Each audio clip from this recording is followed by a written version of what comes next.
Today is Friday, June 28th, 2019. Coming up on Roland Martin Unfiltered, the white supremacist who killed Heather Heyer in Charlottesville is sentenced to prison. We'll tell you how long he is going to serve. Second Democrat debate last night. Huge night for Senator Kamala Harris as she destroys Vice President Joe Biden, coming out the clear winner. But also, Biden still has issues answering that whole thing about being anti-busing. I'm going to deconstruct his answer last night and his explanation today, which is still problematic. Senator Tom Cotton of Arkansas, this fool, took a shot at Harris over her comments about Biden last night. You really want to bring up Republican Party and race, Tom Cotton? I'm going to deal with you. And, of course, conservative Ben Shapiro looks like an ass with his comments about busing. I'm going to deal with him as well. Oh, yes, I'm prepared to whoop a lot of ass today on today's show. All right, folks, we'll also talk about the issue of gerrymandering and how this is all about locking in white supremacy. Trust me. Wait till you hear what my guest has to say. Also, a top chicken company cuts off black farmers. We'll talk to a reporter with ProPublica who broke down this story. And we'll also discuss an Alabama woman being charged for the death of her unborn child because she was shot. And today marks the anniversary, the 50th anniversary of the beginning of the Stonewall riots. Folks, it's time to bring the funk on Roland Martin Unfiltered. Let's go.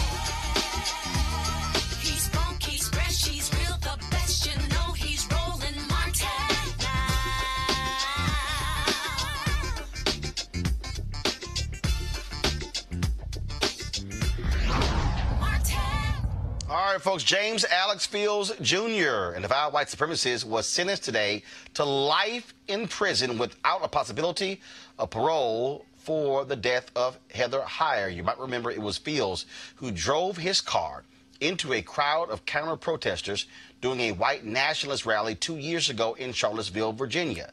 Heather Heyer was killed. 19 others were injured.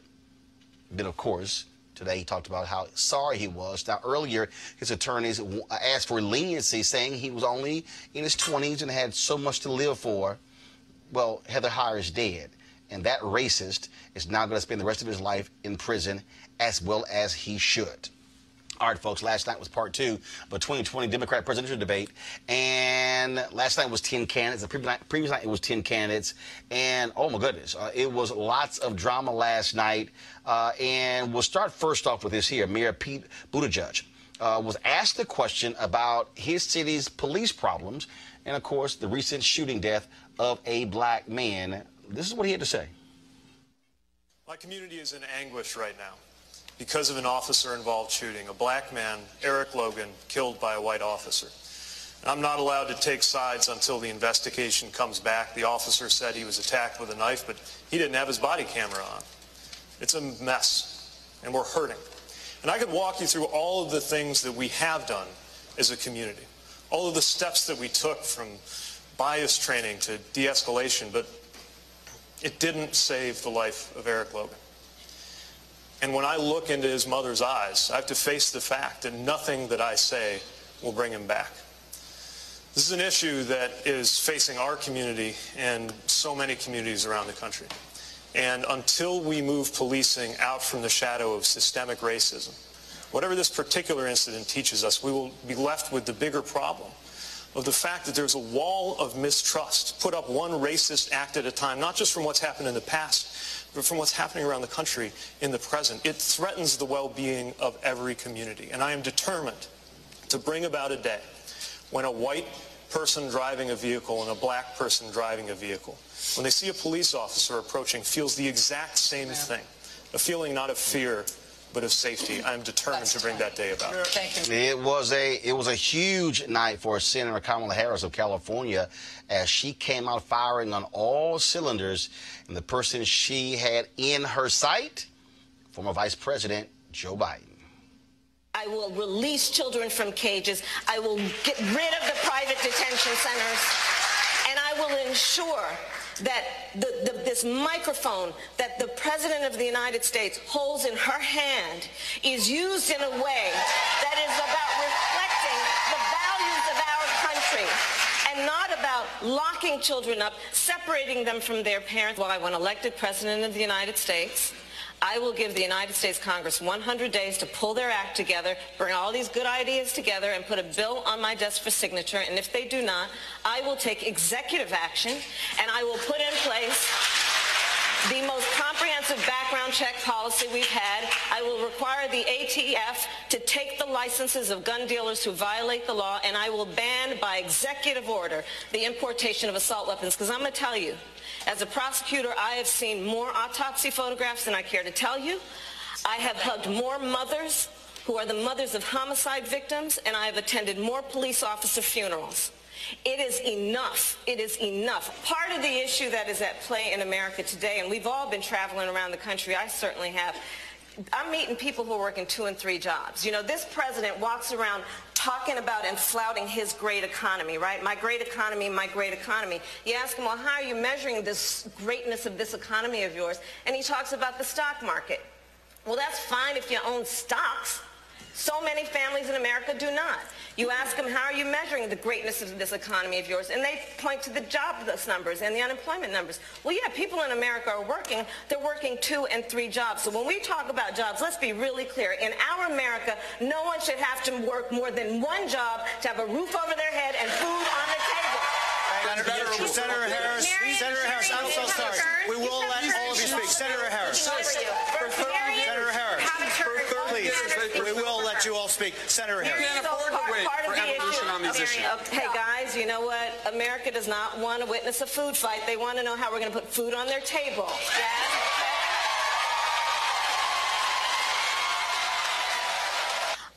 There is not a black man I know, be he a relative, a friend, or a coworker, who has not been the subject of some form of profiling or discrimination. Growing up, my sister and I had to deal with the neighbor who told us her parents couldn't play with us because we were black. And I will say also that in this campaign, we have also heard, and I'm going to now direct this at Vice President Biden, I do not believe you are a racist. And I agree with you when you commit yourself to the importance of finding common ground. But I also believe, and it's personal, and I was actually it was hurtful to hear you talk about the reputations of 2 United States senators who built their reputations and career on the segregation of race in this country. And it was not only that, but you also worked with them to oppose busing.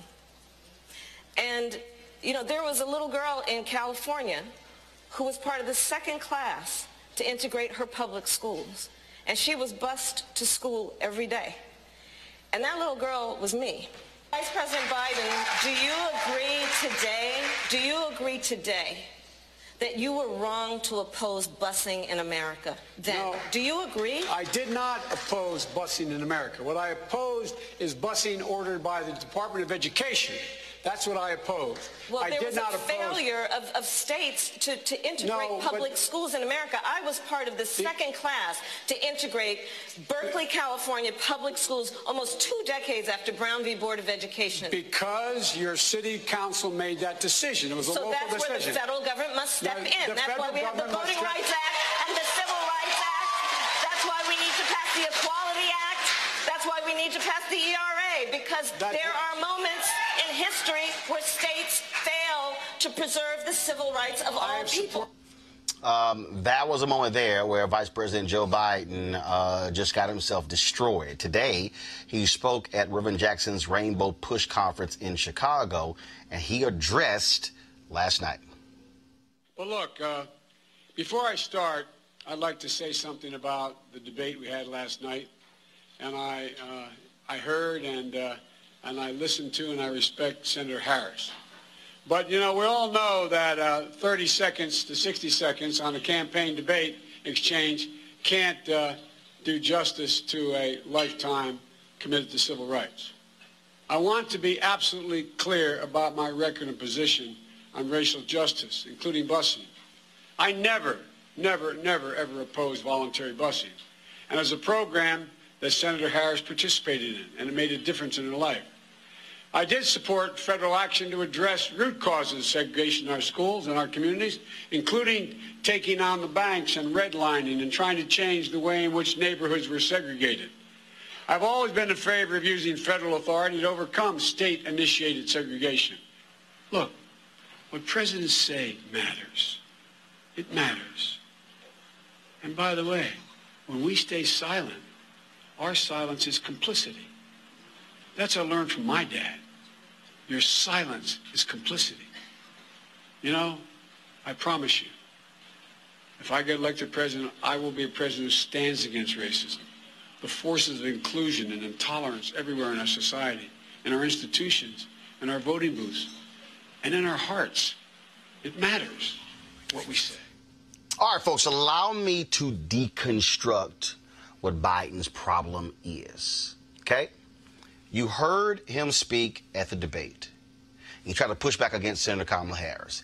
Then he goes before Rainbow Push, and what he says is he supported voluntary busing, but he opposed the Department of Education mandating busing. Now, busing. Let me take y'all back to the 60s.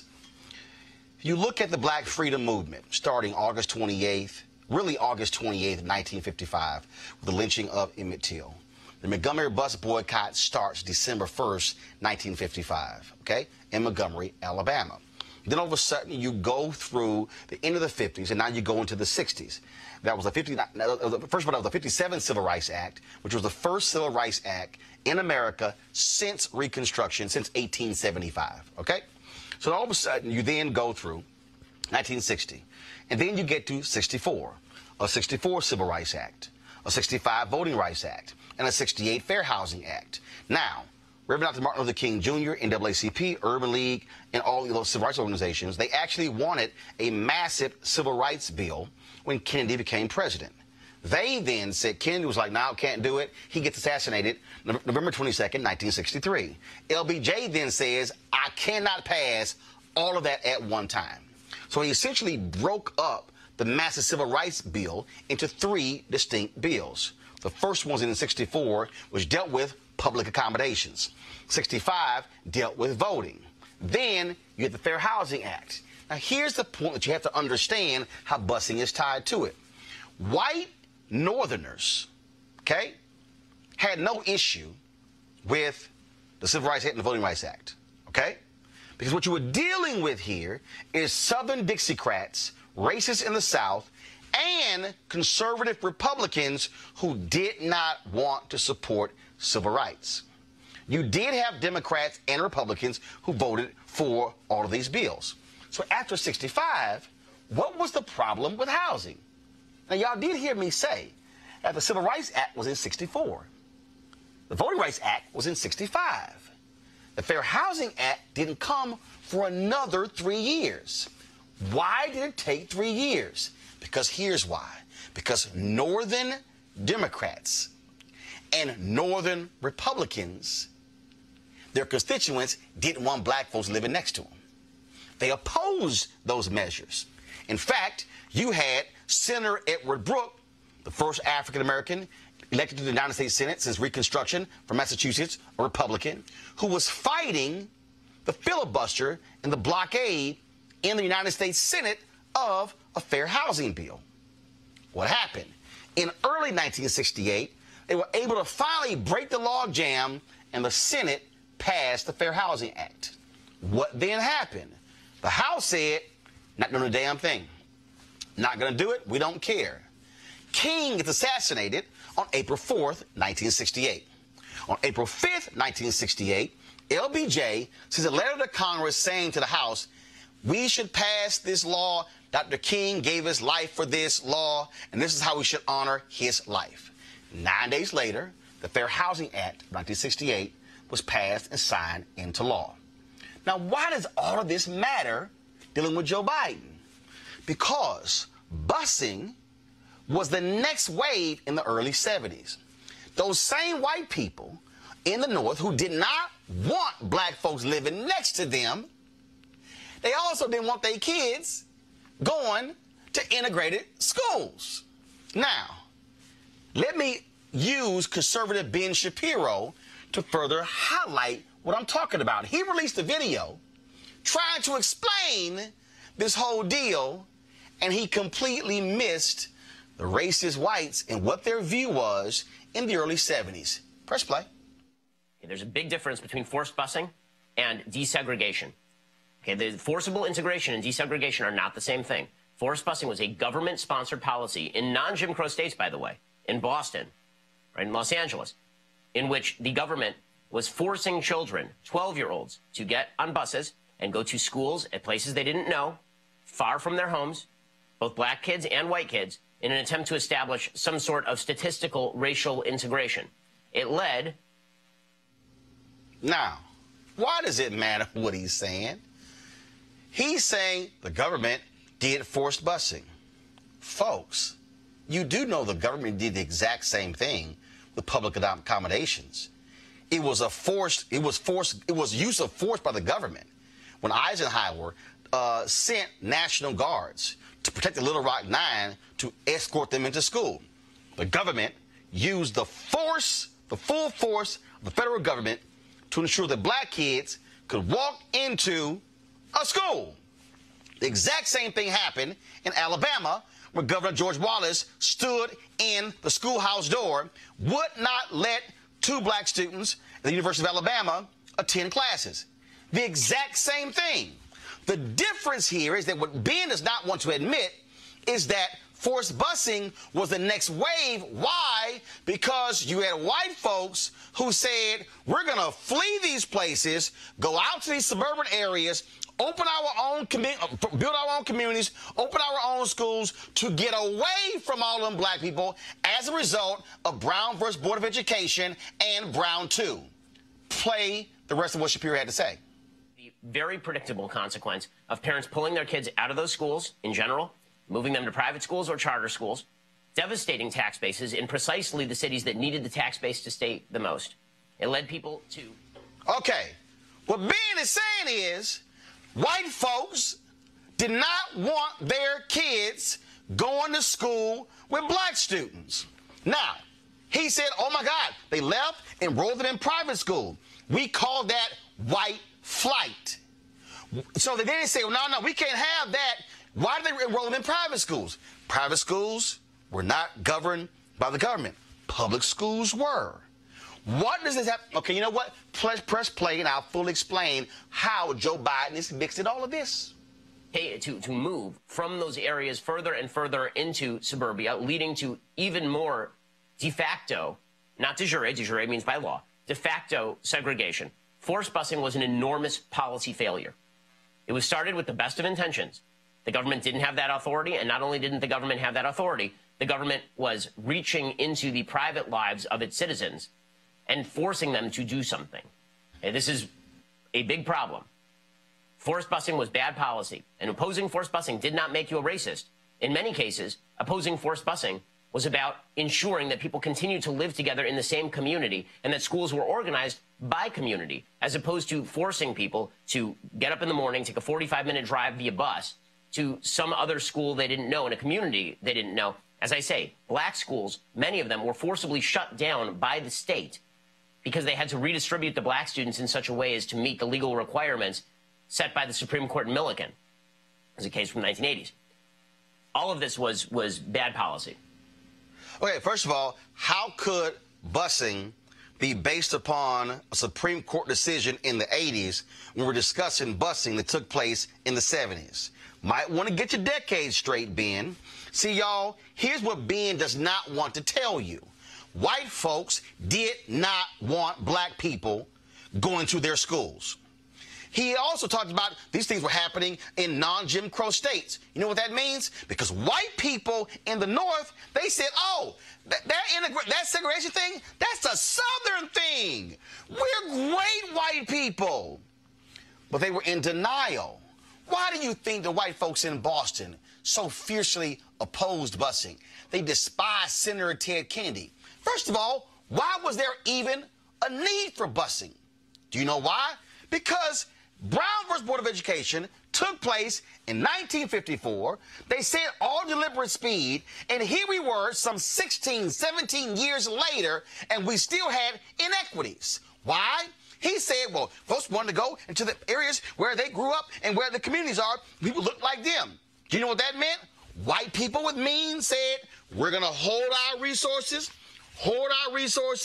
build our schools, the hell with y'all. The government said, oh, no, white folks. Y'all ain't getting off that easy. We're going to bus black kids to the better schools that y'all set up to give them access to those schools. Ben is saying that's a horrible idea because they didn't want us in their schools. Y'all, now let me also help you out so you can understand. What the school system in America is set up based upon what? Communities. White people had means. So they said, you know what? The way we can keep black people out, is hell. We're just going to move further out, build communities with more expensive homes. They can't afford to live here.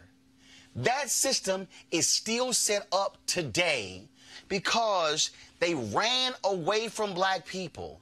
They never wanted their kids to go to school with us. And when they fled, the government said, no, we're going to send the black kids not to achieve some kind of stat, but for the black kids to have access to the high-quality education that white kids were getting. Senator Joe Biden was a young United States senator from Delaware, and his white constituents wanted him to say, they can't tell us what to do. Now, I'm about to go to Reverend Jesse Jackson in just 1 second. Why is all this important? Because the argument that Joe Biden is making is that I was cool with voluntary busing and not forced busing is the same thing that segregationists said we don't want the federal government telling us what to do. It's the exact same argument. So Biden is saying I was cool with voluntary busing. Oh, no. I thought this and this and this, but not this. Because northern whites did not see themselves as racist. They thought Bull Connor was a racist. They thought the folks in Albany, Georgia were racist, and all across the South. And they said, but no, we just want our schools together. That's why he's wrong. All Joe Biden had to say was 3 words. I was wrong. I should not have taken the position. That would have eliminated all this, but for some reason he can't do it. Because what he doesn't want to accept is the reality that he was defending white folks not wanting black kids in their schools. Schools are about resources. Resources in America are determined by neighborhoods and communities. Neighborhoods and communities are determined by the value of homes. The value of homes in America are determined by the wages and the salaries of the very folks buying those homes. The reason you have segregated schools in America today is not because of charter schools. It's not because of magnet schools. It's because neighborhoods are based upon people. And if white folks in America have more money, you're going to see largely white neighborhoods. And black folks do not have as much money. You will see, guess what? Largely black neighborhoods, largely Hispanic neighborhoods. This all boils down to money. And Joe Biden, all he had to say was, I was wrong. It was simple as that. I was wrong then. He could shut all of this down, but he doesn't want to use those 3 words because it still holds, and that's the problem. She was right, Vice President Biden. You're not a racist. But the reality is you were defending what is so deep down inside of white America, and that's why they oppose busing.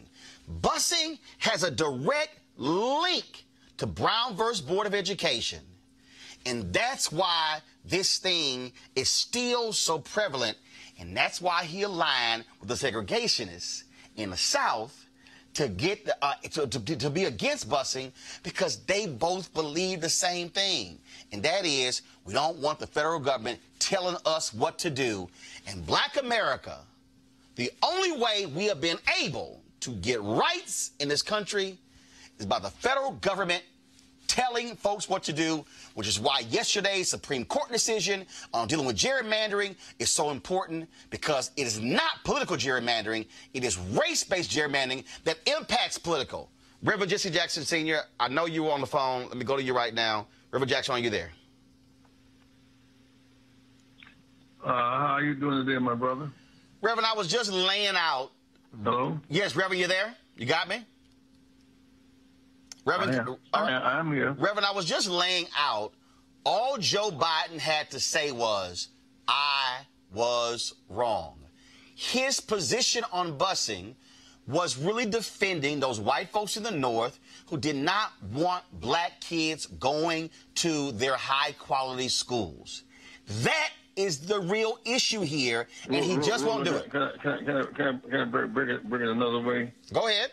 He chose states' rights over federal intervention, and tried to justify he didn't mind volunteer busing, but court order was inappropriate.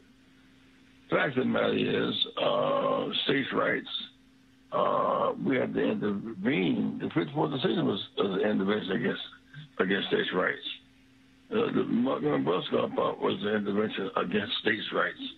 The right to vote was that. And so he was on the wrong side of history. So just as he made an adjustment on the Hyde Amendment, he made on his supremacist views, the states' rights views, on other dimensions as well. And Reverend, I just don't understand. And again, let's just understand the moment. He was a young United States senator who ran against a guy who was espousing racist views. He beats him. The reality is he was representing his white constituents in Delaware with the position that he took. And they saw this whole segregation thing as, oh, that's a Southern thing. But when the federal government said, hold up, North, y'all got some racism too, the white folks said, oh, hell no, what are y'all doing? That's Alabama, Mississippi. This is not us. And they said, yes, Brown versus Board of Education impacts y'all too.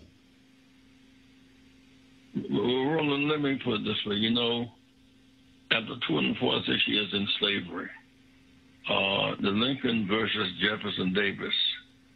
Jefferson Davis represented slavery, secession, segregation, and sedition. And Lincoln made the decision, a very practical decision, to free us, and we saved him. And 200,000 joined the Union Army, and we broke the backbone of the South trying to break away and form another country. Federal intervention was an anathema to slavery. So federal intervention was an anathema to Jim Crow. But for too long, the federal government itself tolerated Jim Crow. 5,000 blacks were lynched between 1880 and 1940. The government virtually did nothing. But 54 decision, the Supreme Court intervention against Jim Crow laws. Dr. King and Rosa Parks in 55. They won the court suit in 56 for an intervention. Busing was a means. It's interesting about busing. It wasn't the bus, it was us. Not the bus, it's us. Most American children bus every day now. Yep. All rural kids are bused every day now. Most suburban school kids are bused now, and most urban school kids are bused now. Now the shift from race-based to tax-based, we're preparing now a lawsuit because the race gap in a technical sense closed. The resource gap is the gap now. Right. And it's based upon tax-based funding of public education. So I think you've educated the nation very well today. I thank you. Reverend Jackson, always a pleasure. I appreciate it. Thanks a lot. Thank you very much, sir. All right, folks, I want to bring in my panel right now because, again, I'm walking you through this here because it's critically important. Erica Savage, host Savage Politics, Mustafa Santiago Ali, former senior advisor for the EPA, and Eugene Craig, CEO of the Eugene Craig Organization. Erica, I'll start with you. Erica, the reason we have to walk through this history is because so many people don't understand the nuance. And when Senator Harris turns to Vice President Biden and she makes the comment, "You're not a racist," here's, I think, the problem that people have. The problem I think we have in this country is that when we have these conversations about race, this is a discussion. You're racist. I'm not a racist. That's it. We don't deal with all the stuff that's in between. We don't deal with those who believe in racial inferiority. We don't deal with the perception. We don't deal with all of those different things. What we had here, and again, to me, this is one of those things where, dude, if you've evolved on gay marriage, being a hardcore Catholic, you have to be, and this is where white folks have to own up to their shit. There were views and perspectives in our communities, and you know what? There were people who did not think themselves were racist. But the reality is they did not want their children being bused somewhere else or black kids being bused at their schools because it came down to resources and opportunity.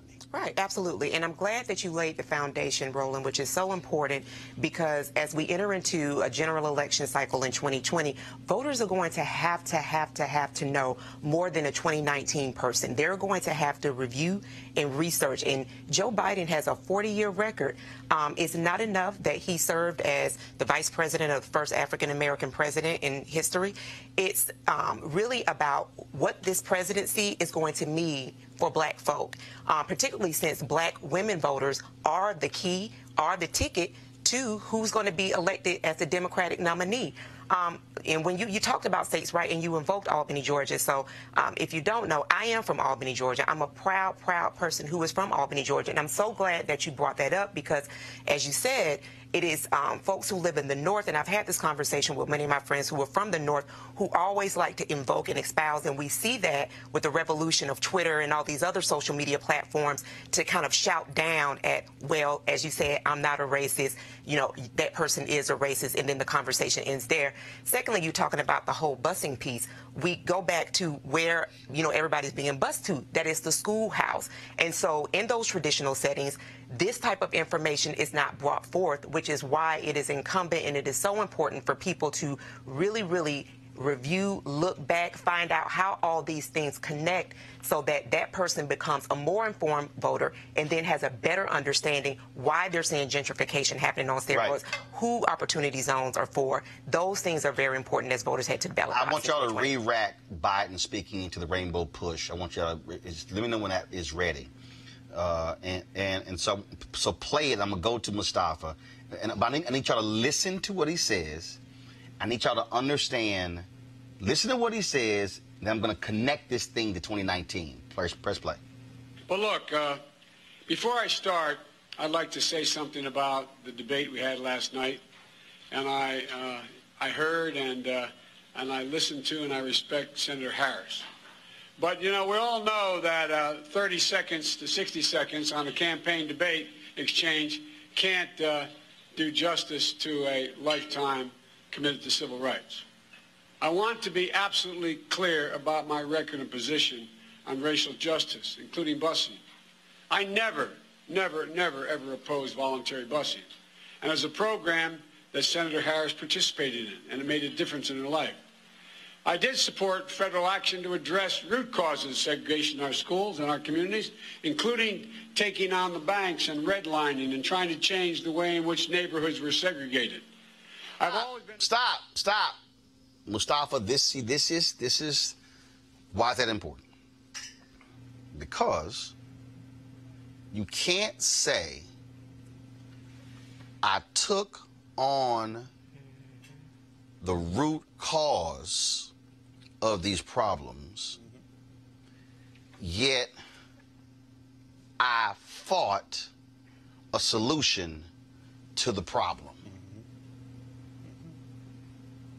That's what and that's the piece I think, and connected to today, if you become president, you're going to have to deal with the outgrowth of the root cause and still got to figure out how do we fix the problem. And it speaks to, have you truly evolved or not? You know, he unfortunately continues to be anchored to the past and some of the decisions that he made incorrectly. And as he said, it was interesting when he said, you know, you can't take 30 or 60 seconds. And as you said earlier, it took 3 seconds to just say, I was wrong. And he still has difficulty in being able to do that. And he just, for whatever reason, and you know, I bumped into him when we were down, when I was down in Miami. And I was hoping that he would be able to better articulate his growth when the cameras weren't around. You know, sometimes people will actually be more honest about what's going on. And it just, for whatever reason, doesn't seem to get it. And unfortunately, I don't know if a lot of people are going to allow him. Never mind. It's not even a matter of allowing him. He has to make a decision if he is going to support formerly racist sort of positioning, if he is going to continue to not take responsibility for some of his actions and the disinvestment that were happening inside of communities that was a driver. Eugene, the thing that, again, this is where I think Biden loses it. I think for, again, a lot of white folks who were in the North, they saw dogs, batons, black folks being beaten, black folks being killed, black folks being lynched. They're like, oh my God, no. But what they didn't say is, wait a minute. What's the level of racism that exists in our communities when we have slums that we're not repairing, yet we're charging black people 4 and 5 times the rent? If anybody goes back, and see, and this is the thing that, again, for people who have never actually studied Malcolm X and studied Dr. King, when Dr. King went to Los Angeles after the Watts riot, people understand, although Dr. King traveled around the country, Dr. King was a man of the South. That's what he knew. He knew it, he understood it. It wasn't until King went to Chicago, and it wasn't until he went to L.A. with the Watts riots that he then began to understand Northern racism. Black Southerners saw the North as freedom land. He goes to L.A. and says, my God, in fact, King and LBJ, if you read Nick Cott's book, Judgment Days, both of them fell into this massive depression after the Watts riot because they had just passed a major civil rights bill, and Watts happened right after that. And so whites in the North had this whole other view. That's not us. We're totally different. But they didn't want to address it. Malcolm X was speaking to the racism in the North that blacks were feeling in New York City, in Newark, in Philadelphia, which was totally different than what was being felt in the South. They could vote in the North. They couldn't vote in the South, but the racism was just as visceral in the North. It just didn't look like it because it didn't have the police dogs and the water cannons in public. You're 100% correct. Even if you look at a lot of our major cities and population centers today, here in Baltimore, it's the vestiges of the policies of the 60s and 70s of racial economics. You can see it in Baltimore. You can see it in Philadelphia. You can see it in Boston. Was home of our American Revolution. You can still see it in today. It's something that is not just a thing of the past, something that is very well alive in the present. It's one of the drivers of the whole of the gentrification fight, where now white folk are trying to move back to these urban population centers and driving up costs of things. But to address Joe Biden. I think it's actually very sad that he just can't admit fault and move forward from it. From a political standpoint, what's going on with him is what goes on with a lot of presidential campaigns and a lot of high-level campaigns where they'll black staff but not listen to the black staff and go with whatever their white advisor tells them to do. So I can't get that he had somebody like Keisha Lance, Cedric Rick, or Simone Sanders in his ear. and still continuing going out and letting this issue thrive and fester even up to the point. And again, I need folks to understand. I know exactly what Senator Kamala Harris was saying when she made her point. First of all, guys, let me know if Ellie Mistall, executive editor of Above the Law and contributor to The Nation, if we have pulled him up, please. I'm going to pull him into this. So I'm going to pull him in this conversation and tie him into something that he wrote. Ellie, are you there? I'm here. Can you hear me? Yeah, I can hear you. So you wrote a piece dealing with the Supreme Court ruling, dealing with political gerrymandering and the impact on race. And the reality is this here. And folks, and for all y'all who are watching and listening, I'm purposely tying all this stuff together because it is all knitted together just in different ways. In North Carolina, they initially fought the gerrymandering utilizing race. Reverend William Barber and the NAACP, they focused on race. Common Cause said, no, we're going to focus on political gerrymandering.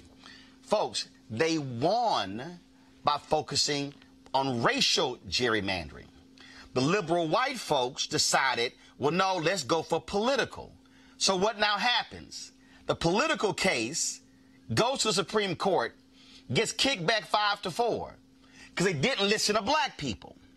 What you're dealing with this gerrymandering case, Ellie, is also tied to this whole Biden thing in the past with busing, because what you have is you have folks who want to talk about America in the abstract. So when Biden says, I was focusing on things that were the root cause, what that really means, if I could somehow redefine what he said, is I'm focusing on that other stuff. But when it came into his backyard, when it came into his constituents' backyard, they said, hey, y'all go deal with that other stuff, not what's happening in my backyard. And that's really what Biden was dealing with when he opposed busing. And white America, Ellie, just can't get past this notion that if they didn't have a Klan robe or they were not sicking dogs on people, that somehow I had no racial feeling whatsoever. That's really what's at play here. What I feel, when you want to talk about root causes, I always think that the Supreme Court is one of the key root causes, right? Yes. What white people, I think, not all white people, obviously, what some white people really fear is that sharing of power. Right? And that's how you get into school segregation. That's also how you get into busing. And that's certainly how you get into gerrymandering. What gerrymandering is trying to do when white people do it is to keep from having to share power with the minorities in their community, right? Like if you have a district with equal representation, Democrats and Republicans split into 4 districts, there are lots of ways that you can do that. You can make 4 districts that are 50-50 Democrat-Republican. You could make 2 districts that are Republican and 2 districts that are Democrats, or you could make 3 districts that are Republican and 1 super district that's Democrat, and that's what the gerrymanderers, that's what the Republicans want to do. That is essentially what they did in North Carolina. So now there are 2 different ways, and you brought this up, and it's a really important point. There are 2 different ways to kind of constitutionally think about that issue, right? On the one hand, you can think about it as a political gerrymander, the way that I just split it up, Democrats, Republicans. The other way you can do it is that you can think about it as a racial gerrymander. You want to put all the white people in the 3 districts and all the black people in the 1 district, right? What Roberts did yesterday, in honestly one of the worst decisions that I have read, is that he parsed the difference between political gerrymandering and racial gerrymandering, trying to say that he was trying to help black people, by the way. We'll get to that. But he parsed the difference between political gerrymandering and racial gerrymandering and said that when it's political, when the Republicans are just doing it to beat the crap out of the Democrats, that's not just constitutionally fine. That means that is so constitutional that the courts cannot even review it. The only way in that situation that you can get redress for having your vote essentially gerrymandered out of existence is to win an election, which is a completely Kafkaesque circular argument that Roberts laid down.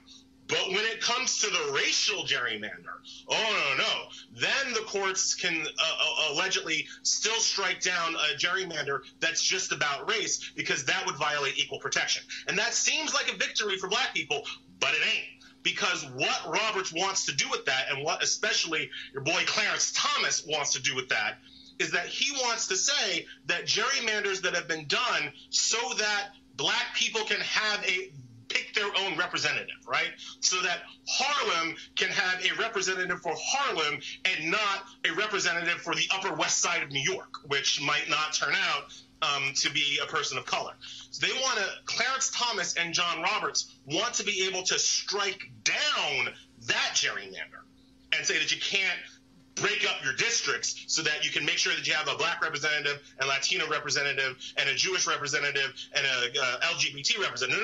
No. That's unconstitutional. But if you just want to do it so that Republicans beat the crap out of Democrats every day, that's fine. And that was the decision. And what you're dealing with, Erica, and again, we're knitting all this together, folks, because you need to understand the commentary I did yesterday about how all of these things are interrelated: the political, the local, the state, the national, and the courts.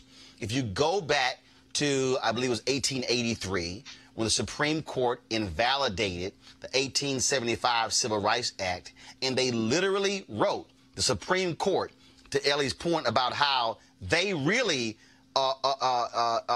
really made a determination in America whether we were going to have true segregation or we're going to have freedom, depending upon the time period you're living in. That Supreme Court literally said Congress could not outlaw segregation because of states' rights. And so when Biden is saying, I was for voluntary, not forced, what he's saying is, I didn't want the federal government telling a local city council or a local city school district or a local county government or what to do. Well, that is exactly why the federal government had to intervene, because, as Ellie just laid out, when white folks are in control of the levers of power, they are going to use it to their benefit. Absolutely, and Senate Majority Leader Mitch McConnell keeps continuing to prove that over and over again. And you brought up Tom Cotton earlier in that tweet that he sent out, which is juxtaposes Ronald Reagan when he ran, goes down to Mississippi, and he's winking and nodding and telling them, listen, I'm not going to take away your state's right. I will be the president of the United States, but I'm your president as well. So it doesn't just cross, it's not just concentrated in one party. It goes to one dominant race's own interest. And so that, again, is also why it's important to be a student of history and also to pay attention to global history, what we saw happen in South Africa, where you do have a majority of people that are locked out of power because the minority, the minority folks are locked out of power because the majority saw the wave coming, and they solidify a concentration where it doesn't matter if it's 80% of you all. We will still retain political power. Eugene, I'm going to go to you right now, then Mustafa. Pull up the tweet of Tom Cotton. So I'm going to link that to this, folks. This is what Tom Cotton, of course, Republican from Arkansas, this is what he had the audacity, the unmitigated gall to tweet last night after the Democratic debate. Pull the tweet up, folks. Joe Biden and Kamala Harris are helpfully reminding Americans that the Democrats were the party of slavery, secession, and segregation. By contrast, the Republican Party was founded on and has always stood for the natural equality of all men and women. Eugene, I tweeted him last night, and I said, really? Well, why won't you speak to why you said, when they were talking about the crime bill, that more Americans should be put in prison, Senator Cotton? I then said, Senator Cotton, please speak to the issue of voter suppression and the targeting of black voters, and Republican Party going along with that. And I went down the line. So here you again have a white Republican and Tom Cotton representing lots of black folks in Arkansas who supports policies that are race-based, But he wants to say, oh, it's those Democrats in their past, as if the Republican Party doesn't have its own past, because it too benefited from white supremacy and benefited from Jim Crow, and yes, benefited from slavery. Forget the past, everybody has a current future and present. It's been a downward spiral since the chairmanship of Chairman Priebus. The thing is this: Tom Cotton's in no position to speak on these things. Most GOP senators and members of the House aren't in position to speak on these things because they are in lockstep with the President of the United States, Donald Trump, who we know to be an unabashed racist, both in policy and in deed. And so, the thing is this, the Dixiecrats, are your current day Republicans in many places. Your Democrats are, still, some of them are still hold racist views as well. There's racism in both parties. But Tom Cotton is in absolutely no position to speak on this, especially some of the votes that he's taken, some of the policies that he's opposed, and some of the narratives that he's pushed as a U.S. Senator. Mustafa, the mistake I think the people are making, they're saying, oh, that's right, see, that's it. I ain't voting for Biden. You know what? I'm not going to vote for Harris because, she was Attorney General, and this is what she did when she's Attorney General. And then they say, oh, I'm not going to vote for Castro, and then I need to see this, I need to see that. But what these folks need to understand is they had better open their damn eyes to the much broader picture. There is a very clear and concise plan of action by today's Republican Party, knowing full well that America is about to become a minority nation. The Republican Party today, and I have no problem saying it, wants this nation to, in many ways, to be like South Africa. Mm-hmm. How can we lock in power using the courts, mm-hmm. which is now reinforced political gerrymandering, which now means the control of the state legislatures and the gubernatorial mansions in these largely southern states, throwing in these western states, throwing in these midwestern states for the next 50 years. Yep. That is what is at play. And anybody out there who is saying, I'm not going to vote, you're a dumbass if you don't understand that they want to control America for your children, not just you. Yeah, and your children's children. It's the strategy that's in place to make sure that you hold on to power. And, we talk about how important the courts are, because the courts are going to make some decisions that are actually going to guide what the states are doing, going to guide how policy is being interpreted and moving forward along with the laws. And I hope folks will finally wake up and get this. So, when we're having this conversation about gerrymandering, it's so much larger because this is going to be determining who has the power of their vote. This is also going to determine who is going to get the resources to be able to deal with housing, who's going to be able to deal with the resources that are necessary to make sure transportation routes are not extracting wealth from your community and bringing wealth back into your community. Who is going to have the power to determine, what's going on with the environmental issues and jobs and so forth and so on. All of it ties back into your vote, and the vote is controlled by the way the gerrymandering places certain power into certain people's hands. And, Ellie, we saw what happened in Florida, where the people went to the polls, passed Amendment 4 to restore the voting rights of the formerly incarcerated, and it was a Republican Party in Florida that got there because of, I will say, racial/political gerrymandering. A supermajority completely overruled the voters, put in this poll tax, and now what people thought was going to be upwards of 1.4 million people getting the right to vote, they're like, nope, we're going to lock this in, because they knew exactly what that meant. Which means that if you're sitting your ass watching right now and saying, I'm not going to vote because I'm not hearing the perfect candidate, you had better understand that you not voting, you literally are doing exactly what they want to do. And let's not forget when Donald Trump said the African Americans were great, they didn't vote in 2016. I agree with everything that's been said. You can't let your vote be colonized by the Republican Party, because that's what they're trying to do to it. As other of your guests have said, I think it was Erica who just said it, the Republican Party plan is exactly like the white South African plan. Like that's not hyperbole. They understand that they're about to be a minority, that we're about to be a majority minority nation. They understand that they cannot win either statewide or national elections if everybody votes, and they certainly understand that they cannot win if all people of color vote. So their attack is to both directly suppress the vote. I mean, just straight up like lose ballots and change polling time, like just straight up directly suppress the vote. Their plan is also to demotivate the vote impartially by, oh, this candidate has this problem, this candidate has that problem, maybe you should just stay at home, maybe you should just vote third party. Like that's also part of their plan. And if all else fails, that's when they kick it up to the courts, who will, as you said, what's happening in Florida is a poll tax. We have an amendment saying that you can't have a poll tax, but is the current Supreme Court with Neil Gorsuch, who was on the court because Mitch McConnell stole a Supreme Court seat from a black president, and Brett Kavanaugh, who allegedly attempted to rape somebody, are those two guys going to vote to uphold our constitutional amendment for the poll tax? I don't think so. So you're absolutely right. You can't let all of the sadness depress you from going out to vote. In fact, the only thing you can do is to make sure you vote, make sure you fill out the census. I know you have a lot of Latino listeners and viewers, Roland.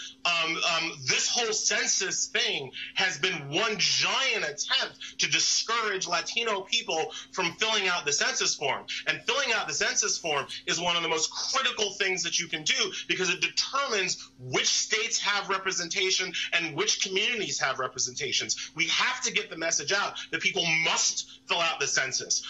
So it's an all of the above strategy. But I do want to break into something you said about Tom Cotton, because look, Tom Cotton's a jerk, and we don't need to talk about him. But I don't want to let Democrats off the hook. Oh, absolutely. Because when the Democrats get in power, they do not do the kinds of things that are necessary to protect us from when the Republicans inevitably, cyclically retake power. The Democrats do not do a good job of appointing hardcore progressive and liberal judges who are going to defend our rights. Right. The Democrats do not do the job of putting in place the legal protections that people of color need to protect their votes. So the Democrats have some of this blood on their hands. Absolutely. Which is why the election of an Alexandria Ocasio-Cortez, and Ayanna Pressley, Tlaib in Detroit, an Ilhan Omar in Minneapolis is critically important, because you need folks who understand that. And that's the piece there, which means you can't get an AOC or an Ayanna Pressley or an Ilhan Omar if you don't vote. Absolutely not. Look, I live just north of AOC's district, and depending on how the census goes, New York could lose a seat. And there are forces out here, even on the Democratic side as well as the Republican side, who hate AOC so much that they're not, I don't want to say targeting, that's too strong, but they are thinking that her seat might be a seat that they can lose. And all I got to say when they think about that is like, well, what you're really saying is that my congressman about to lose his seat. Because if AOC has to run against my congressman, guess who I'm voting for, right? And African Americans, Latino Americans, that's how we have to be. That's how we have to start voting. We have to start voting for what we want and not vote against what we're scared of. Elliot Mistal, I appreciate it, man. Thank you so very much. Thank you so much for having me on. All right, folks. There's a reason I'm walking y'all through this. There's a reason why we're trying to connect history with present day. I really hope Joe Biden and his campaign watches this last hour to understand how these things are all interconnected. And speaking of how they're interconnected, we come back from this break. We're going to talk to the reporter from ProPublica who has a story about how major chicken companies have been targeting black farmers one by one to put them out of business. That's next, Roland Martin Unfiltered. You want to check out Roland Martin Unfiltered?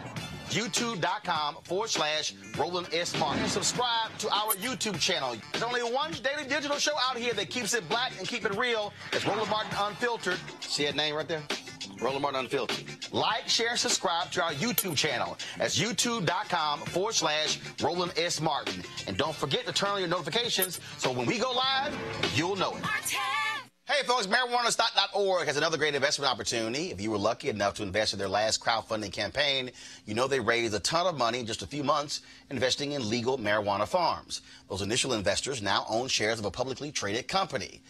They are certainly on fire. And now they have a new investment opportunity that is as good, if not even better, than the last. I'm talking about industrial hemp CBD. For those who don't know, the hemp plant is the cousin to marijuana with a much higher concentration of CBD, which means hemp CBD gives you all of the medical benefits of marijuana without getting you high. Until recently, hemp farming was practically illegal in the United States and heavily regulated by the DEA. However, the 2018 Farm Bill changed all of that. It is now legal to grow hemp CBD in the U.S., creating one of the largest commodities worldwide. They need land to grow all of the plants, which makes for an incredible investment opportunity. And that's where our good friends at 420 Real Estate come in. Their business model is simple. They buy land that supports hemp CBD grow operations and lease it to licensed, high-paying tenants. That's right, they are hemp CBD landlords, and you can get in on the action. You can invest in this crowdfunding campaign for as little as $200 up to $10,000. Again, you don't want to miss out. You should join, folks, if you want to, by investing. Go to marijuanastock.org to get more information. That's marijuanastock.org. You can get in the game and get in the game now. All right, folks, there's a major story out of Alabama that is very strange. 27-year-old Marshae Jones was indicted on manslaughter charges this week for the shooting death of her own unborn child, even though another woman pulled the trigger. Jones was 5 months pregnant when an argument broke out between her and another woman outside a Dollar General. The fight, which police said was over the fetus's father, led 23-year-old Ebony Jemison to shoot Jones in the stomach. She survived the shooting, but it resulted in a miscarriage. Jemison was charged with manslaughter, but a grand jury failed to indict her, and the charge was dismissed. Abortion rights activists see this as an example of how restrictive Alabama abortion laws may open the door to charges in non-abortion cases. How the hell do you charge the woman who got shot, who lost a baby? Well, just to kind of paraphrase Malcolm X, the most disrespected person in our nation is the black woman. And this history lesson that folks are getting, this goes back to the criminalization of black women. When you start looking at terms as such as welfare queens, when you start looking at definitions of mother, just even on a Google image search, you don't see black women. So largely the population doesn't see black women in a healthy way as being mothers who actually care for their children. So what this case breaks out is the reproductive rights folks are jumping on it duly, but also looking at it very much so broader to see how really the nation looks at black women, so that the woman that shot her, the grand jury said that, well, no, you can go home for this shooting that happened back in December. But then you have Miss Jones, who's sitting in prison on $50,000 bond, mourning and grieving the death of her unborn child, and then also fighting for her freedom. Mustafa, I just don't understand the logic behind the woman who gets shot, the woman who was hospitalized because she got shot, the woman who loses the baby because she got shot. She gets charged with what? Right. It's almost unthinkable to some of the stuff that these folks are doing, but it goes to what you said. You know, it is a lack of value that we place on black lives, and especially on black women's lives.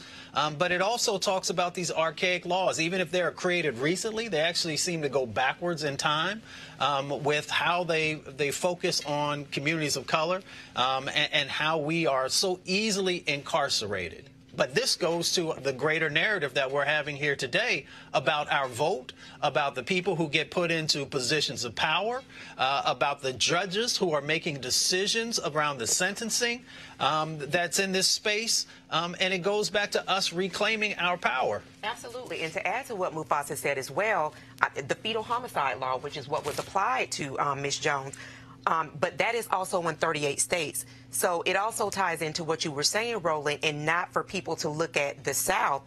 This took place in Alabama, and it was highlighted for that reason. But to also look at this is nationwide. This is not a problem of the South. This is a nationwide problem. Eugene, they indicted Jones on manslaughter because they said she initiated the fight. Yeah.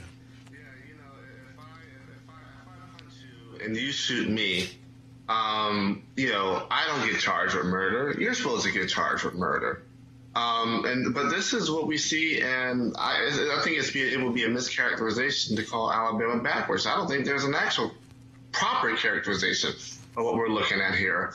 The only characterization we probably can reach for is this is what happens when you have political power that goes unchecked. And Alabama Republicans for too long have gone completely unchecked, and this is where we are. You know, earlier this year, you know, we were covering, you know, the bubbling up of the heartbeat bills and a lot of things that, you know, Right to Life is doing and whatnot. But this is their end game. This is what they want to see. You know, a woman gets shot and her fetus dies. You know, hey, we're going to charge the woman. This is their end game. This is the result of out of control political power. Well, there is one saving grace there in Alabama. First of all, the grand jury, of course, made the decision to charge. But go to my iPad, please. The county DA is a black woman. Mm-hmm. And she said that her office, they are reviewing this case to determine whether or not they're going to actually pursue the case. And so it's a good chance, Mustafa, they may not. Well, that's good. But, you know, folks need to be supportive. Hey, hold up. Black folks elected the sister DA. Exactly.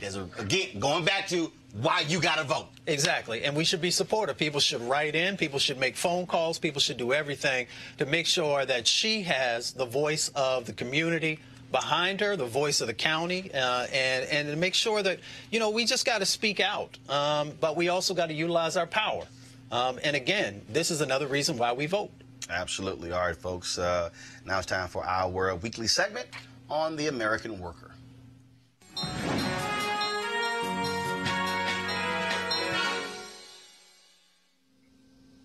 All right, folks. So you should have a video there. Now play for the American worker. So go ahead and play it. We're out here today to we filed charges against UC because UC is outsourcing our jobs.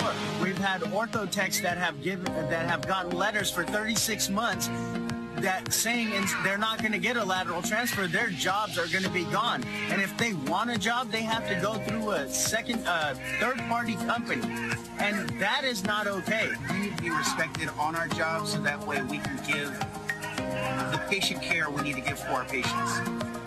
We need to have safe jobs. We need to not come to work in fear that our job's going to be gone tomorrow because of outsourcing. And however long it takes, whether it takes another day, another week, another month, we need to stay on the fight. Whether one day longer, one day stronger, we need to be out here fighting. All right, we surely appreciate AFSCME for being one of our partners here at Roland Martin Unfiltered. All right, folks, now time for HBCU Giving Day.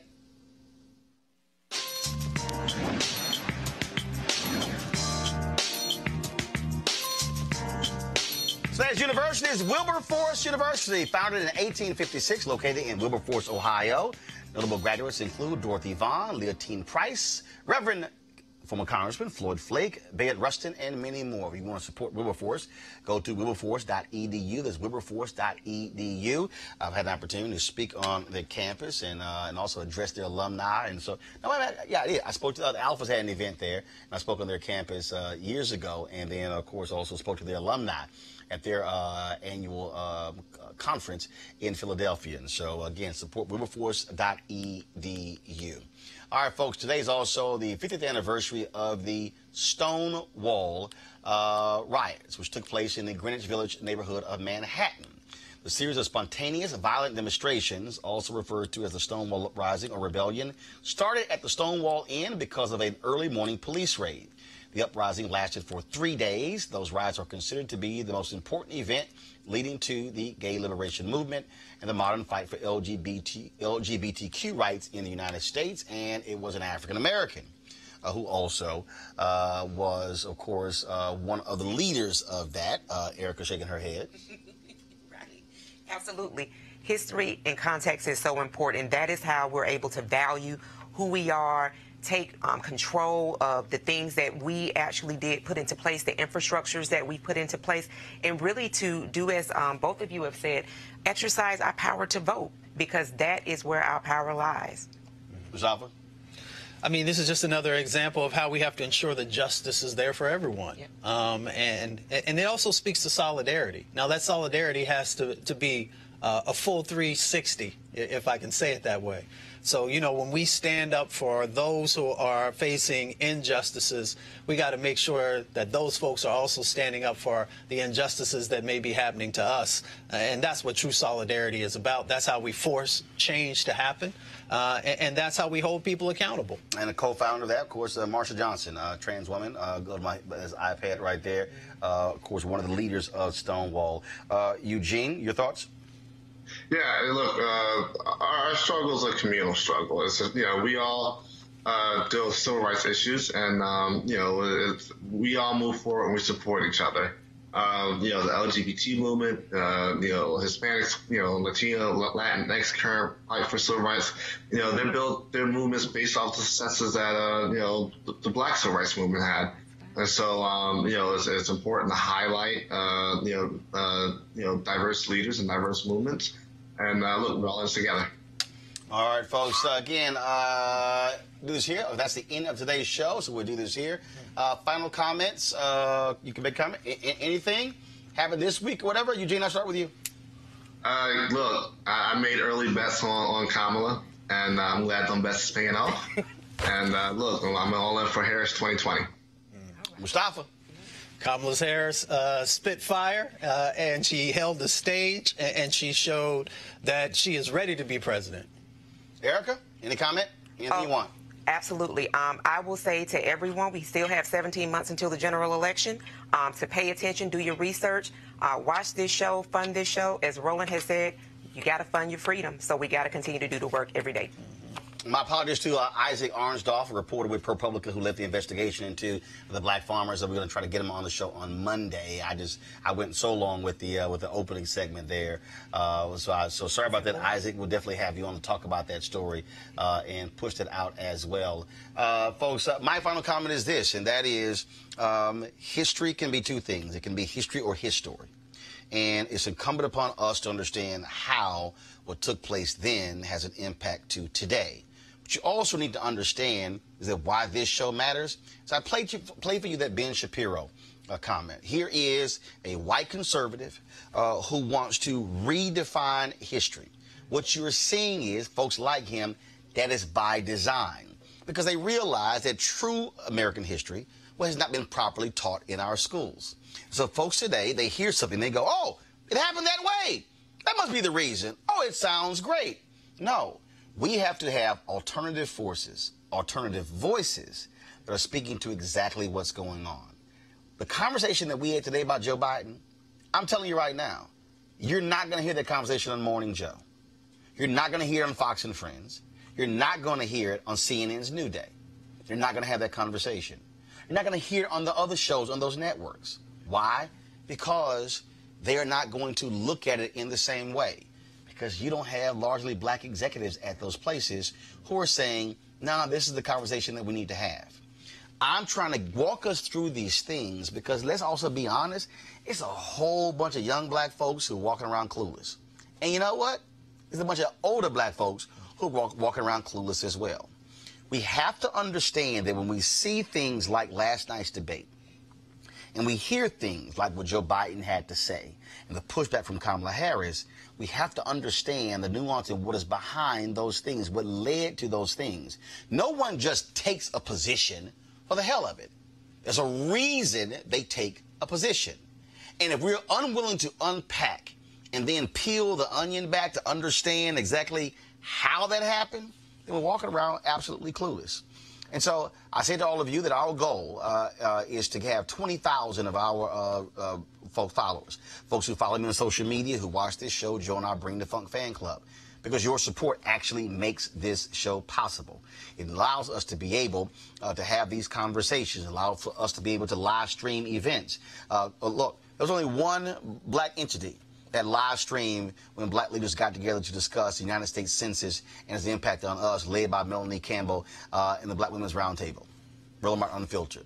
Leadership Conference for Civil Rights, we live streamed their events. When they had the rally on outside of the Capitol for Congresswoman Ilhan Omar, organized by black women, We were the only entity that actually live streamed the entire rally. American Black Film Festival, bringing you the stories of course, Reggie Hutland, who executive produced and directed the Netflix documentary, The Black Godfather, and Clarence Avant. You'll see my interview with him on Monday. That was because we were at American Black Film Festival. We were there showing you African Americans who were talking about owning and controlling the content. Master P and his children with a movie they have coming out as well. We're going to be at Essence Festival next week. And Essence Festival is not just about music. There's a whole bunch of different people who are going to be there dealing with the issues of the economy and politics, dealing with culture, dealing with black men and black women. We're going to be there. The following week, I'll stay in New Orleans for the Delta Convention, addressing their college division, but then I'll be heading to the Bahamas with Bishop Neil Ellis, covering that religious conference. Why is all this important? Because we can't just depend upon ABC, NBC, and CBS, and MSNBC, and Fox News, as well as CNN to cover us, because it's not going to happen. Go to RolandMartinUnfiltered.com, folks. Support what we do. Our goal is to be here every single day, bringing you the perspective you're not going to get anywhere else, bringing you the kind of conversation you're not going to get anywhere else. We've got a Cash App, we've got PayPal, we've got Square, all those forms. If you want to sit here and say, you know what, I don't want to do any of that. Some of you have said, I want to send a cashier's check or a money order. You can do that as well. The address is on the website as well for you to send it. We're going to close the show out because every Friday what we do is we roll the credits of all the people who have contributed to Roland Martin Unfiltered. We do this every single week because it's our way of thanking you for supporting us and making this possible. I'll see you guys on Monday. Holla!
Hey fam, I want you to like, share, and subscribe to our YouTube channel, youtube.com/Roland S. Martin. And don't forget to turn on your notifications. Hey fam, want to check out Roland Martin Unfiltered, the blackest show on all of digital, cable, and broadcast. Check out our audio podcast. There's only one daily digital show out here that keeps it black and keep it real. It's Roland Martin Unfiltered. Press play.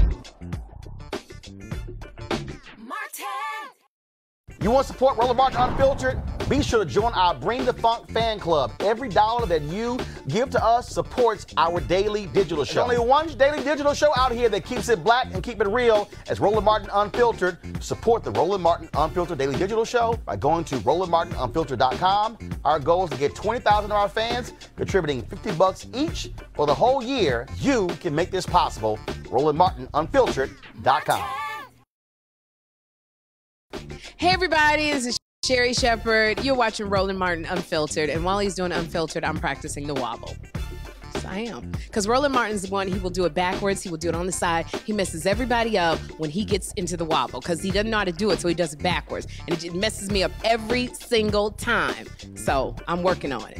I got it. You got Roland Martin. Hi, my name is LaToya Luckett, and you're watching Roland Martin Unfiltered. What's going on, everybody? It's your boy Mac Wilds, and you are watching Roland Martin Unfiltered. What's up, y'all? It's Ryan Destiny, and you're watching Roland Martin Unfiltered. What up, Lana Well, and you are watching Roland Martin Unfiltered.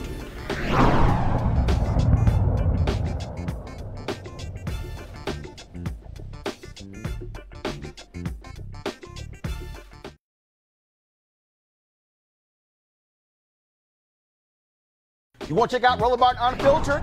YouTube.com/Roland S. Martin. And subscribe to our YouTube channel. There's only one daily digital show out here that keeps it black and keep it real. It's Roland Martin Unfiltered. See that name right there?